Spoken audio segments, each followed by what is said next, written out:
going on, everybody? It's Inkaholic here, and today we're going to do something a little different. We're going to cook. Believe it or not, we're going to cook. I'm going to be making a dish that's really popular, and I believe it's actually from the area that I live in, which is in South Carolina, in the southern eastern part of the United States of America, for those of you across the pond.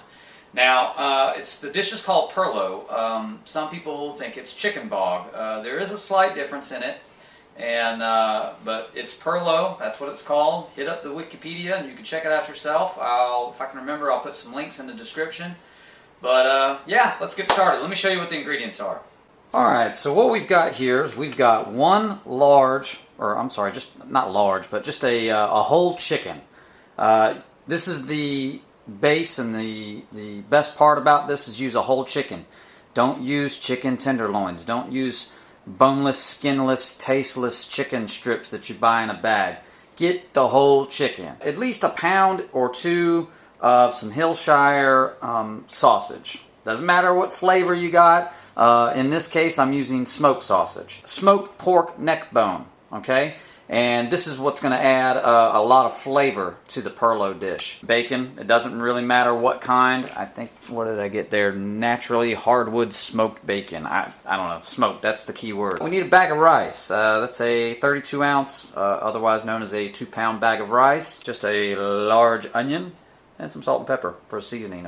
Basically be making a chicken and rice combination. It's very filling, it's very delicious, it's simple to make. All of these ingredients, all that you see right here, under $20, and this will feed you for a week. Easy. Very, very simple, very, very inexpensive, and I highly recommend it. So let's get started.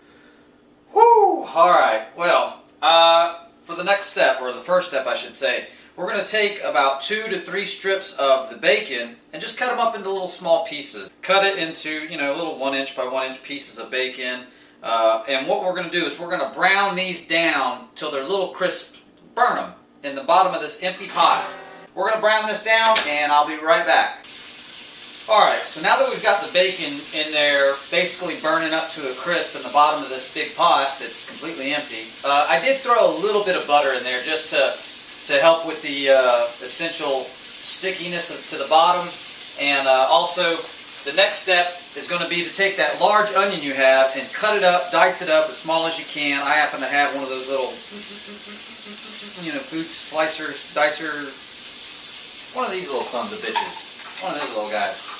And chopped it up and cried about it when I was doing it, because this stuff really makes you tear up. So anyways, while that's doing that, you can do this or do that while you do that. Anyway, we're going to let that brown, and as soon as that's done browning and burning and stuck to the bottom of the pan, we're going to dump this in there and burn this in there as well.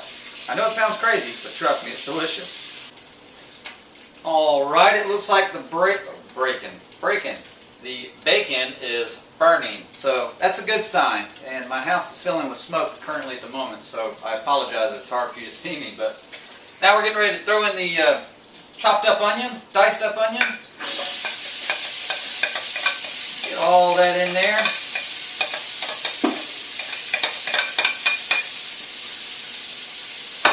Set that aside. And what we're going to do is we're going to burn all this together too. And the reason why you're going to burn it is we're getting ready to add some water. And the water with this burnt onion and bacon will create a broth for us to cook the chicken in. And we'll boil the chicken down till the meat comes off the bones. And with the onion and the bacon and the flavor from the bones of the chicken, man, good stuff, good stuff. Alright, so we're going to let that brown, and we'll be right back. Okay, so now we've got the onions and the bacon burnt. We went ahead and we added water. I've got about this much water in here right now. And we're going to bring that up to a boil. Once we get that up to a boil for a couple of minutes, 1 or 2 minutes, we're going to add the chicken, the salt and pepper, the smoked neck bone, and we're going to boil all that together until the chicken, the meat falls off the bone.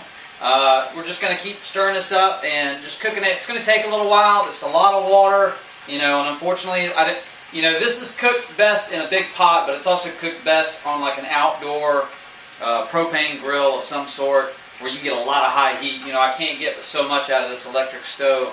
Piece of shit. Anyways, so yeah, I'm going to let this heat up, boil up, and we'll get the chicken and everything in there going, okay? And also, one thing I'd like to point out is that you are messing with chicken here and a lot of other meat products and stuff, but the chicken especially, you want to make sure that you wash your hands thoroughly throughout this process. You're going to be handling a lot of different meats, handling the chicken. What I've done is I've cut the whole chicken up with a very large serrated sword knife thing of some sort, just to make it a little bit easier to get all this stuff cooking and churning inside this big pot. You can just put the whole chicken in there if you like, but it'll just help speed up the process if you go ahead and cut it up into smaller portions. Don't get rid of the bones. Put the bones in here. You're going to put everything in here because once this is done and the chicken is cooked, we're going to be peeling the chicken off the bones. We're going to go piece by piece to make sure there's zero bones in this whatsoever, because that's one thing that will make or break this dish is if there's any bones in there. There's nothing worse than biting down on a bone and you weren't expecting on it. So, still almost to the point of boiling. It's going to take a while. Yeah, it's about 7:45 right now, so I'll get back with you just as soon as this thing's done boiling. Alright? Alright, we got the water now up to a full boil. Starting to smell real good in here now. While I'm waiting on this to boil, I'm going to go ahead and take this. I know what you're thinking. I know what it looks like. It looks like a really long hot dog. But no, this is not a very long hot dog. They don't make buns this big. No, this is the sausage, and I'm going to take a razor blade, unfortunately, because again, I don't have a knife in my house. Part of being single, I guess. I'm going to take the razor blade and I'm going to cut little small 1/4-inch slivers, you know, quarter-size pieces, just all the way down. And later on, when we're done here, we'll add this in there along with the rice. Alright, so we let that boil for about 30 minutes now. Like I said, it's going to vary in time, and it doesn't really depend. There's no set time or whatever. You just basically want to make sure that the chicken's thoroughly cooked and it's easily going to come off the bone. I've taken and put that and the neck bone in an empty container here, an empty pot. And I'm going to put it in the freezer just to kind of speed up the process, but I need to get it cooled enough to where I can touch it. And I'm going to start taking all the meat off the bones. Get all the meat that you possibly can, dark, white, whatever you want. This is going to be the meat that you eat eventually. And then we're going to chunk the bones. But what we've now created is a great broth, very flavorful broth to cook our rice in as well. So I'm going to be measuring out per cups of rice that you use. For every 1 cup of rice, you'll want to use 2, maybe even 3 cups of broth to cook the rice in. Last time I used 2, and the rice came out a little bit crunchy, so I'm going to go ahead and I'm going to add 3 cups of broth per 1 cup of rice. And you got to take into consideration that you're going to have a lot of meats in there as well. So I'm going to get this in the freezer and get it cooled off. Okay, so as you can see, I've taken and I've separated a lot of stuff here. In this bowl, I measured out 9 cups of the broth that we boiled the chicken in. That's 9 cups exactly, and that's going to go with the 3 cups of rice that I have.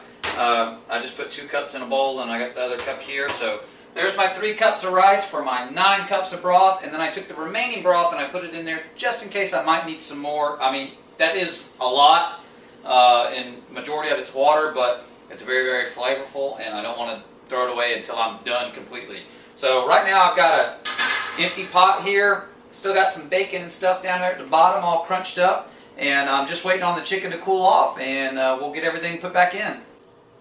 Alright, so what I'm doing now is I'm just taking the chicken, getting rid of the skin, and I'm just peeling off the meat with my hands, and make sure, you know, I got them down into bite-sized pieces, and Feel around, make sure there's no bones in it. You know, you can't be too careful at this point in the recipe. You want to make sure that you don't have any little bones whatsoever in the stuff. So I'm going to do that. I'm going to do it also to the neck bone as well. You know, there's not that much meat on here, but if you can get it off, you know, just little tiny little pieces, just to add a little bit of flavor. Just tear it up with your fingers and set it aside, because we'll be putting it all back in the broth here in just a moment, okay? Alright, moment of truth. We're going to add everything together now. I've got my 9 cups of broth for my 3 cups of rice. But before we add the rice, what we're going to do is we're going to add up all this meat that I've taken off by hand. So I'm going to go ahead and dump this in there and get some splashed right in my eye. I'm so glad you guys saw that. I know you saw me flinch. Ugh. Dangerous, dangerous, dangerous. Alright, and also we're going to add not the long hot dog, but the sausage, you know, that we cut up into little slivers here. So we're going to add these in here without getting splashed in the face, because we're going to stay way the hell back. Alright, get all that stuff in there. Once we get all the meat in the broth, make sure everything's leveled out, and I'm going to let that boil for 5 minutes. Once that's done, once those 5 minutes are up, I'm going to add the rice, and we're going to boil the rice for about 15-20 minutes. Actually, it really doesn't even matter time-wise. We're going to make sure that all the water is gone. We're going to bring it back to a boil, and as soon as it starts to boil, we're going to cut it all the way down. We're going to let it simmer until the water is completely evaporated, and we'll be done. Alright, so now we've added the rice after letting the meat and the broth boil for about 5 minutes or so. We put the rice in, we brought it back up to a boil just for a minute, stirred it up, and then I turned it all the way down to minimum. And I'm going to let it simmer now for about 15 minutes or so. I think I got my little timer here. I got about 13 minutes remaining. And I'm going to open this up in just about another minute or two, give it one stir, and then that's it. And make sure you keep the lid on this so that the rice can absorb all the water. And, you know, it's okay to kind of peek in there, but try not to stir it around too much, okay? Alright guys, it's been about 30 minutes now, and I think all the water is just about gone. Give it a little stir here real quick. Oh yeah.